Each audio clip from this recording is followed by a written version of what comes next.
হাওর বেষ্টিত অঞ্চল সুনামগঞ্জ। কি নেই এই অঞ্চলে? বছরের ৬টি মাস এ হাওরে থাকে থই থই পানি। মেঘালয় পার্শ্ববর্তী এই অঞ্চল থেকে উপভোগ করা যায় আকাশচুম্বী পাহাড়গুলো। পাহাড় বেয়ে নেমে আসা ঝর্ণার জলরাশি এ হাওরকে আরও বেশি প্রাণবন্ত করে দেয়। আর মেঘগুলো যেন খেলা করে পাহাড়ের কোল ঘেঁষে। আজ আমরা ঘুরে দেখব টাঙ্গুয়ার হাওরের অসাধারণ কিছু দর্শনীয় স্থান এবং কাটাবো দারুণ একটি রাত। এর সাথে শেয়ার করব সম্পূর্ণ অভিজ্ঞতাগুলো, কিভাবে আমরা টাঙ্গুয়ার হাওরে এসেছি, কোন রাস্তা ব্যবহার করে এসেছি এবং কতদিন আমরা থাকবো, কীরকম খরচ পড়বে, কোথায় কোথায় ঘুরবো, এই বিষয়গুলো নিয়ে আজকের বিস্তারিত ভিডিও। আমাদের এবারের যাত্রা শুরু হয় ঢাকার কমলাপুর রেলওয়ে স্টেশন থেকে। সকলেই সুনামগঞ্জ হয়ে হাওড়ে আসলেও আমরা একটু ব্যতিক্রম পথ বেছে নিয়েছি। আমরা ঢাকার কমলাপুর থেকে টিকিট কেটেছিলাম মোহনগঞ্জের উদ্দেশ্যে। মোহনগঞ্জ শুনে অনেকেই বুঝে গেছেন আমরা নেত্রকোনা হয়ে টাঙ্গুয়ার হাওর যাব। সকাল 7টা বাজে ট্রেন মোহনগঞ্জ স্টেশনে চলে আসে। এখান থেকে আমাদের গন্তব্য মধ্যনগর নৌকাঘাট। সকালবেলার শীতল বাতাস এবং এই সুন্দর আবহাওয়া আমাদের হাওর বিলাসের মানসিকতাকে আরও উৎফুল্ল করে তুলল।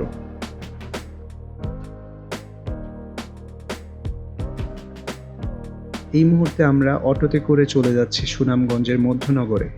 যাত্রাপথে আমরা মোহনগঞ্জের কিছু সুন্দর দৃশ্য আপনাদের দেখাবো।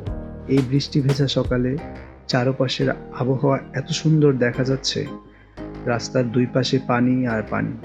চারিদিকে যখন এত জলরাশি দেখি তখন মন আর খারাপ থাকতে চায় না। এই অঞ্চলটা দেখলেই বোঝা যায় আমাদের চাইতেও অনেক খারাপ অবস্থাতে আছে এই অঞ্চলের মানুষগুলো।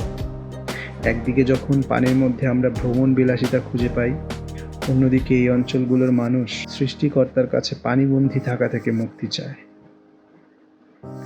রাস্তাঘাটে চলার পথে নানান বাধার সম্মুখীন হতে হয়। এই মুহূর্তে আমরা একটি ব্রিজের মুখে দীর্ঘ সময়ের জন্য আটকে পড়ে যাই।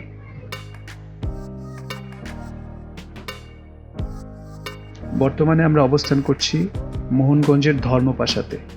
ধর্মপাশা অতিক্রম করে আমরা চলে যাব বাদশাগঞ্জের দিকে।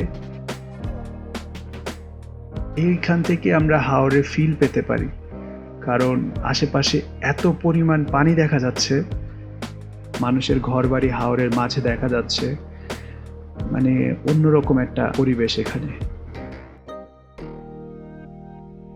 ইতিমধ্যে আমরা বাদশাগঞ্জ অতিক্রম করে এগিয়ে যাচ্ছি মধ্যনগরের উদ্দেশ্যে।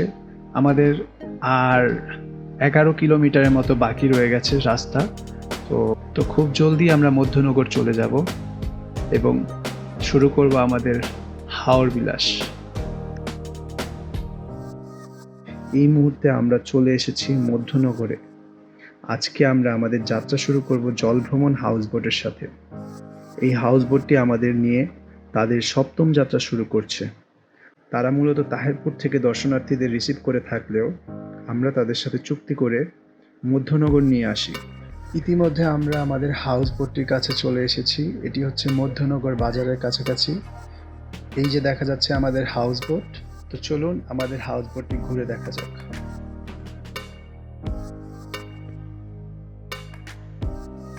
এই হচ্ছে আমাদের হাউসবোটের লবি। এখানে বসে আমরা আড্ডা দিব। এখানে তাছাড়াও 3জন 6জন ঘুমানো যায়। এছাড়াও ভিতরে আরো 4টি রুম রয়েছে। এই যে একটি রুম দেখা যাচ্ছে, এইরকম আরো 3টি রুম রয়েছে, যার 2টির মধ্যে অ্যাটাচড ওয়াশরুম রয়েছে এবং 2টি রুমের জন্য একটি কমন ওয়াশরুম রয়েছে। আর এই যে পিছনে দেখা যাচ্ছে, এটা হচ্ছে আমাদের রান্নাঘর এবং ইঞ্জিন কন্ট্রোল রুম। আমাদের স্কোয়াডের কিছু মেম্বার বাজারে যাওয়ায় আমরা এখনো বোটটি ছাড়িনি। তারা মূলত আগামী 2 দিনের খাবারের জন্য বাজার করতে গিয়েছে মধ্যনগর বাজারে। ততক্ষণ আমরা আশেপাশের এই বিলাসবহুল সৌন্দর্য উপভোগ করি।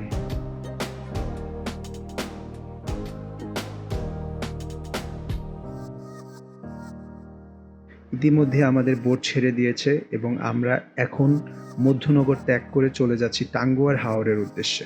এখন আপনারা যে বোটটি দেখতে পাচ্ছেন, এটি একটি ট্রেডিশনাল বোট। যারা মূলত কম বাজেটে টাঙ্গুয়ার হাওর ভ্রমণ করতে আসতে চান তারা তাহিরপুর অথবা মধ্যনগর থেকে এই বোটগুলো ভাড়া নিতে পারেন। গাছগুলোকে দেখেই বোঝা যাচ্ছে এখানে পানি গভীরতা কতটুকু। আর কিছুক্ষণের মধ্যেই আমরা পৌঁছে যাব মোস্ট অ্যাওয়েটেড প্লেস ওয়াচ টাওয়ারে। আমার টিম মেম্বাররা খুবই এক্সাইটেড ছিল এবং তারা খুব তাড়াহুড়ো করে রেডি হচ্ছিল ওয়াচ টাওয়ারে সুইমিংয়ের উদ্দেশ্যে।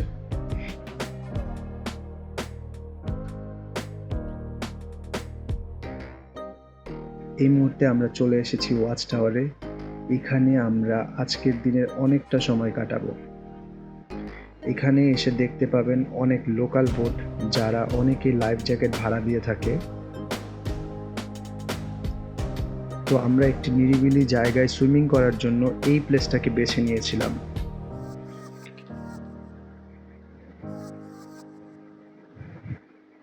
এই প্লেসটা নিরিবিলি হওয়ায় আমরা অনেক মজা করে এখানে সুইমিং করি। সুইমিং শেষে খাওয়া দাওয়া সেরে এসে বসে পড়লাম এই সুন্দর হাওর ভিউ জানালার পাশে। এই জানালার পাশে বসে ঘন্টার পর ঘন্টা কাটালেও মন ভরবে না।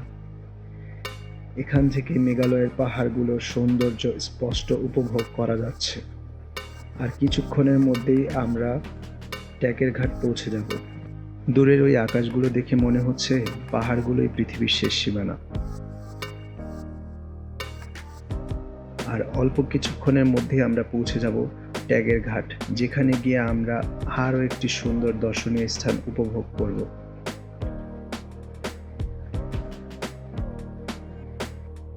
আমরা চলে এসেছি ট্যাগের ঘাট, যেখানে আমরা আজকে আমাদের রাত্রি যাপন করব।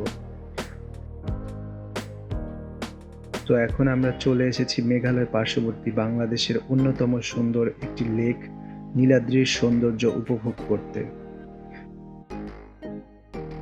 লেকের পাশ দিয়ে আমি এবং আমার টিম মেম্বাররা হেঁটে যাচ্ছি লেকের অপর পাশে টিলাগুলোর কাছে। এই রাস্তাটি দিয়ে হেঁটে হেঁটে পাহাড়গুলো দেখতে দারুণ সুন্দর লাগছিল। হাওর ঘুরতে আসবো আর বৃষ্টি বিলাস হবে না, তা কি হয়? আমরা আজকের ঘোরাঘুরি শেষ করে বোটে ফিরতেই শুরু হয় ঝুম বৃষ্টি। আজকের রাত আমরা বোটেই কাটাবো এবং আগামীকাল বের হব আরও 3টি দর্শনীয় স্থান ঘুরতে। Good morning everyone. আজকে আমাদের দ্বিতীয় দিন টাঙ্গুয়ার হাওরে। নীলাদ্রি লেকের পাশ ঘেঁষে আমরা চলে যাচ্ছি আমাদের আজকের প্রথম গন্তব্যে। এখন আমরা চলে যাচ্ছি শিমুল বাগানের উদ্দেশ্যে। পাহাড়গুলো দেখতে এত সুন্দর লাগছে, পাহাড়ের কি অপরূপ দৃশ্য এখানে আসলেই বোঝা যায়। পথিমধ্যে একটি ভাঙা ব্রিজ পড়লো, যে ব্রিজটার একেবারেই করুণ অবস্থা হয়ে গেছে। আশা করি কর্তৃপক্ষ এই ব্রিজটি খুব জলদি নতুন করে তৈরি করে ফেলবে। এখন আমরা ডিঙি নৌকা করে পার হয়ে যাচ্ছি শিমুল বাগানে। এই নৌকাগুলো আমাদের কাছ থেকে আপ ডাউন 40 টাকা করে নিচ্ছে। শিমুল বাগানে প্রবেশ করে আমি হর্স রাইডিং এর জন্য ঘোড়ার পিঠে চড়ে বসলাম। এই ঘোড়াগুলো কক্সবাজারের ঘোড়ার তুলনায় 1000 টাইমস বেটার। এই মুহূর্তে আমার সকল টিম মেম্বারদের একসাথে করে এই ভিডিওটি স্মৃতি হিসেবে শ্যুট করে নিলাম। তারপর এখানে কিছু সময় কাটালাম। আসলে শিমুল বাগান এখন ঘোরার জন্য আসল সময় না। শিমুল বাগানের আসল সৌন্দর্য উপলব্ধি করার জন্য আপনাকে আসতে হবে শীতকালে। তো এখন আমাদের শিমুল বাগানকে বিদায় জানানোর পালা। আপনারা এখান থেকে দেখতে পাচ্ছেন মেঘালয়ের অপরূপ দৃশ্য। আকাশচুম্বী পাহাড়গুলো কিভাবে মেঘের সাথে মিশে গেছে। আমাদের এর পরের গন্তব্য বারিক টিলা, জাদুকাটা নদী। এখন আবার আমরা অটোতে করে চলে যাচ্ছি বারিক টিলার উদ্দেশ্যে। তো আমরা সবাই ট্রেকিং করে এখন বারিক টিলার উদ্দেশ্যে উঠছি।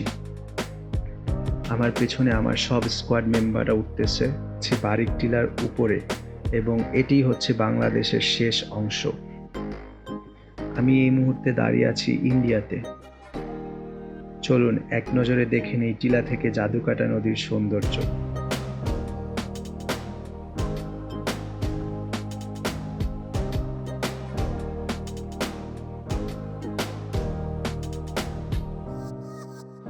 এইখানে এত বাতাস যে আমরা বসে পড়লাম আড্ডা দিতে এবং প্রিপেয়ার হচ্ছিলাম আমাদের পরবর্তী গন্তব্যের উদ্দেশ্যে। এখন আমরা আবারও অটোতে চড়ে চলে যাচ্ছি গারোদের একটি ক্ষুদ্র গ্রামে রাজাই ঝর্ণা দেখার উদ্দেশ্যে। আমরা হেঁটে হেঁটে চলে যাচ্ছি রাজাই ঝর্ণা দেখতে। আমার ফ্রেন্ডরা আমার আগেই এখানে এসে ছবি তোলা ও গোসল করা শুরু করে দেয়। আমরা খুবই কম সময় এখানটায় কাটালাম এবং বেরিয়ে পড়লাম আমাদের শেষ স্পট ভিজিটিংয়ে। আবারও অটোতে চেপে চলে যাচ্ছি another most favourite place. Most favourite বলতে পাবলিক ডিমান্ডেড প্লেস বলা চলে। লাকমাছড়া ঝর্ণাতে যাচ্ছি এখন আমরা চলে এসেছি লাকমাছড়া ঝর্ণাতে। এখানে আমরা আজকের দিনের অনেকটা সময় কাটাবো এবং ঝর্ণার শীতল পানিতে গোসল করব।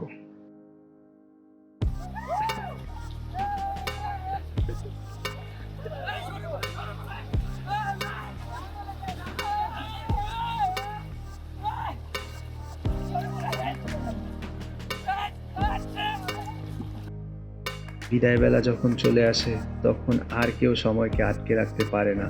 আপনাদেরকে অসংখ্য ধন্যবাদ সম্পূর্ণ ভিডিওটি দেখার জন্য। আপনাদের যদি এবারের ব্লগটি ভালো লেগে থাকে তাহলে লাইক করে দিবেন এবং আমার চ্যানেলে নতুন হয়ে থাকলে চ্যানেলটিতে সাবস্ক্রাইব করে দিবেন। আজকে আমার টাঙ্গুয়ার হাওরের ব্লগটি এখানেই শেষ করছি। ইনশাল্লাহ দেখা হবে নতুন কোনো ব্লগে।